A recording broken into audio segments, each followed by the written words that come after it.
দিদি, রাজ্যের সবাই বিশেষ করে মহিলারা আপনাকে দিদি নাম্বার ওয়ান বলে, আপনার চোখে দিদি নাম্বার ওয়ান কে? মমতা বন্দ্যোপাধ্যায় একজনই আছেন দিদি নাম্বার ওয়ান, শুধু পশ্চিমবাংলায় না, সারা ভারতবর্ষে দিদি নাম্বার ওয়ান। সারা ভারতের দিদি নম্বর ওয়ান একজনই, তিনি মমতা ব্যানার্জি। ভোট প্রচারে এসে বললেন রচনা বন্দ্যোপাধ্যায়।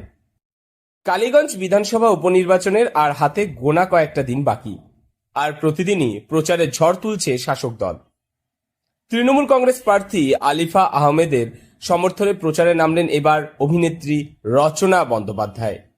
এদিন সকালে নদিয়ার বাণীনাথপুর এলাকা থেকে হুটখোলা গাড়িতে করে রোড শো করেন তিনি।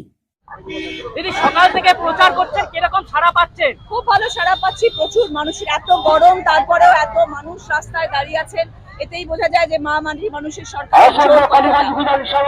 এখনো পর্যন্ত আর পেছনে বিরোধীদের কিরকম নজরে বিরোধীদের কোনো জায়গাই নেই এখানে শুধু তৃণমূলেরই জায়গা, মা মাটি মানুষের সরকারের জায়গা, মমতা বন্দ্যোপাধ্যায়ের জায়গা। এবার এখান থেকে আলিফা আহমেদই জয়ী হবেন, আর নতুন কিছু ভাবনারই নেই। কালীগঞ্জ বিধানসভার বিভিন্ন এলাকায় আলিফা আহমেদের হয়ে ভোট প্রচার করতে দেখা যায় রচনা ব্যানার্জিকে। রচনা ব্যানার্জির উপস্থিতিতে ভিড় উপচে পড়ে রাস্তায়। এদিন তিনি বলেন, সারা ভারতের দিদি নম্বর ওয়ান মমতা ব্যানার্জি।